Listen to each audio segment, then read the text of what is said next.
Money, money, money. It's nice to hear, and much nicer when it's no object in your life. But that doesn't happen by using magic words, at least not that we know of, but rather by adhering to rigid rules and patterns.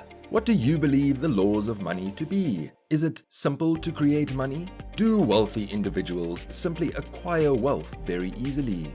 Money has unwritten laws that must be followed if you want to maintain it.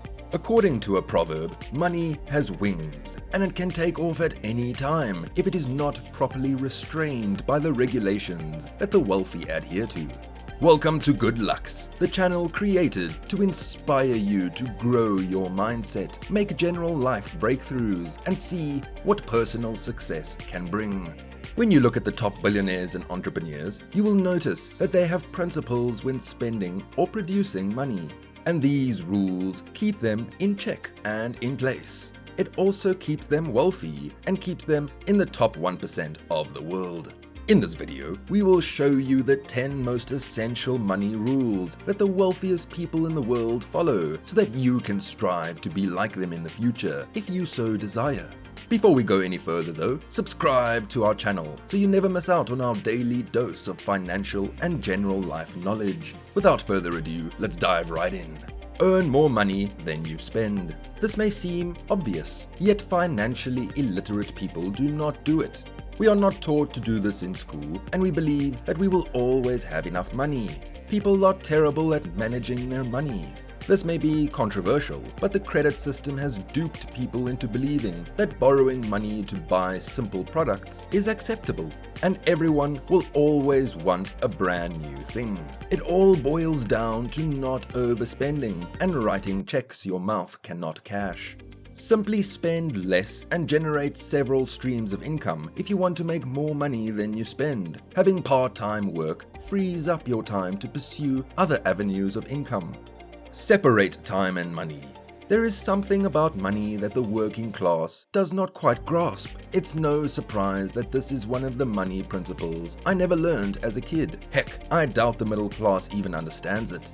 Your revenue will be limited as long as time and money are linked. Truly wealthy people learn to separate their time from their money. They create systems and devices that generate income even while you are not working. This is a lesson we should take into the real world. University endowment funds generate money year after year without depleting the principal, which is why they are such a long-term funding mechanism. Believe it or not, you can create your endowment fund.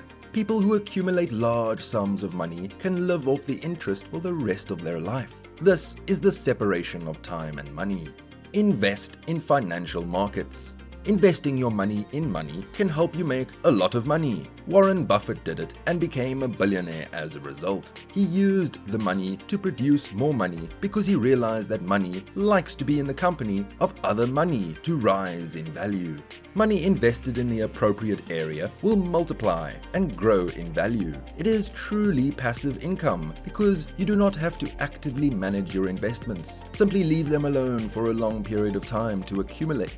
You can begin investing with as little as a single share of security. Several online brokers do not charge account maintenance fees or need a minimum deposit, and some even forego commission fees for certain transactions. How much capital do you require to begin investing? You can start with as little as $500 and work your way up, but the most important thing is that you invest in the appropriate location. You should also continue to save and add whatever money you can. These modest amounts add up over time, so start small, however much you want, and make sure to continuously add to it.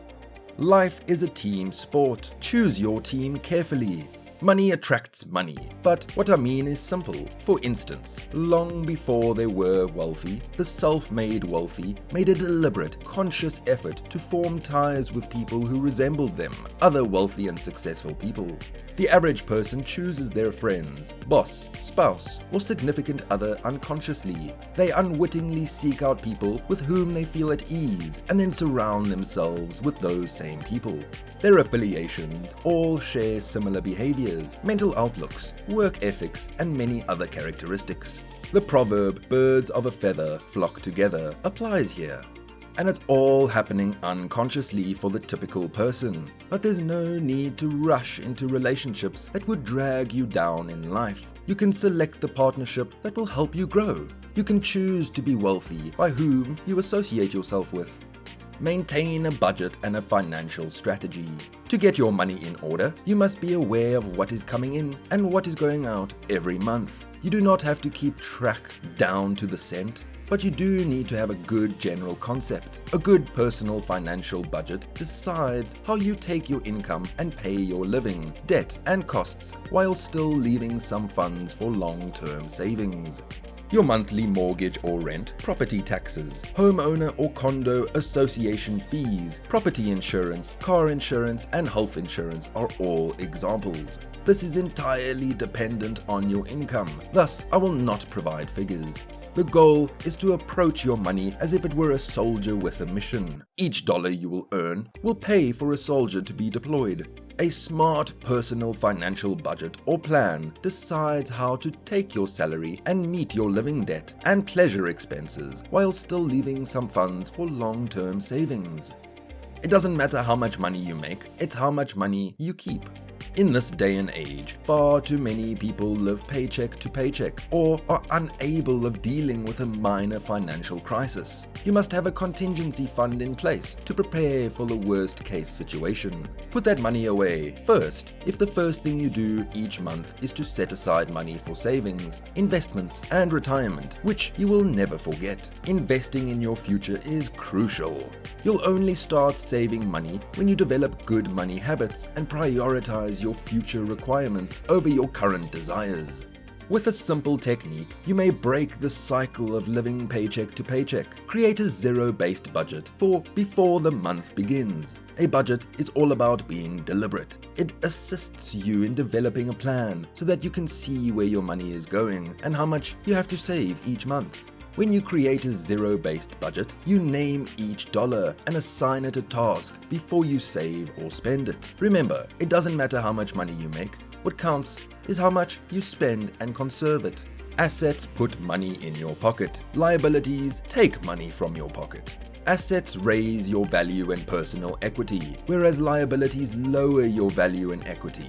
The greater your assets exceed your liabilities, the better your financial health. However, if you have more liabilities than assets, you may be on the verge of poverty. The primary distinction between assets and liabilities is that assets present a future economic advantage, whereas liabilities present a future obligation.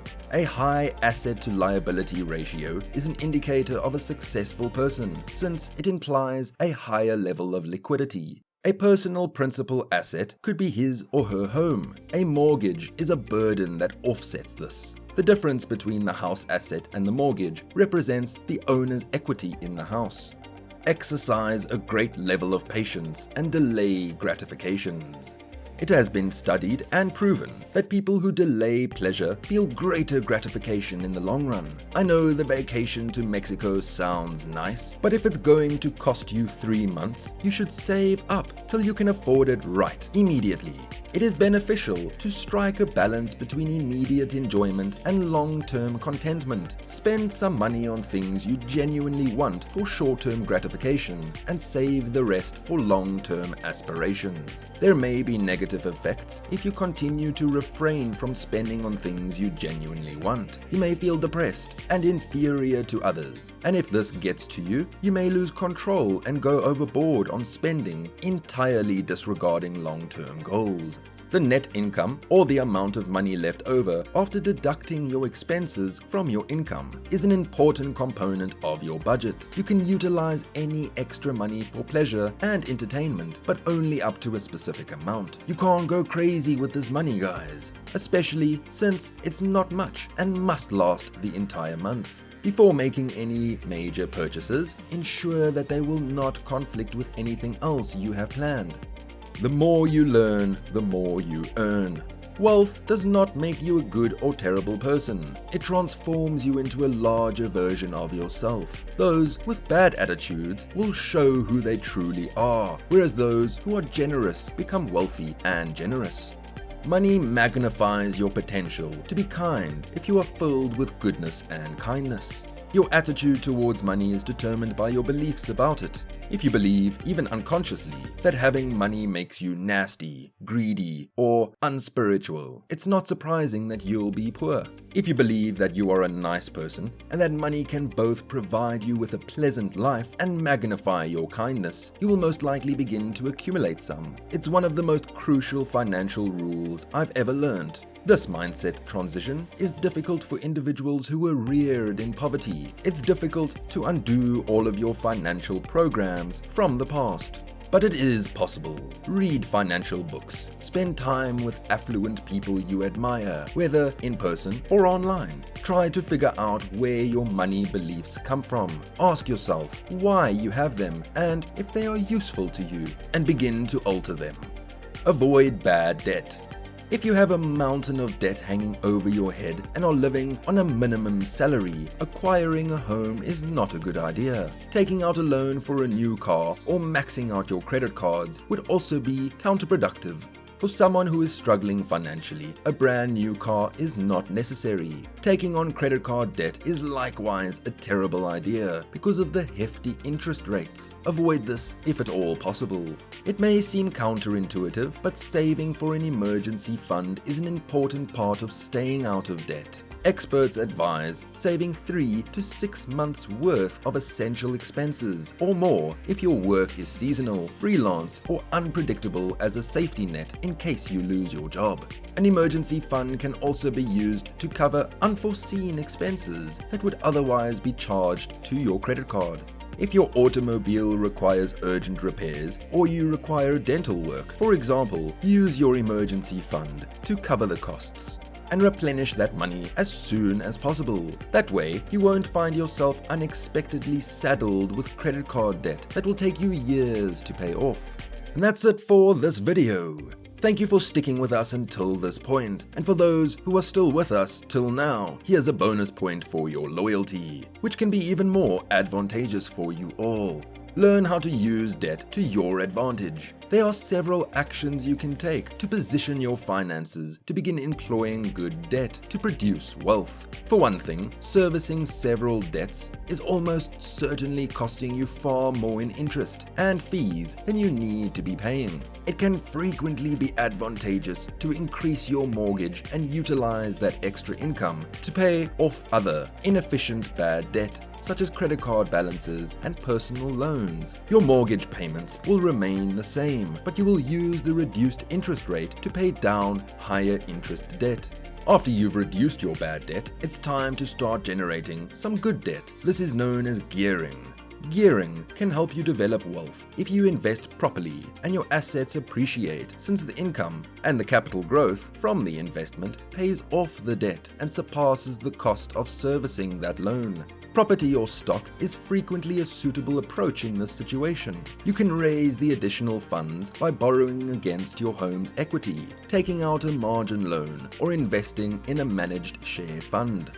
To put it simply, use debt to buy assets, not liabilities. Following the money rules will tremendously aid and accelerate your trip to financial freedom and financial realization, but only if you follow the principles connected with the wealthiest individuals. You can change how you spend money and invest money right now to improve your life. If you like this video, please hit the like and subscribe button to help grow this channel to get more people inspired just like you. Make sure to enable the notification bell for more personal growth information. See you in our next videos.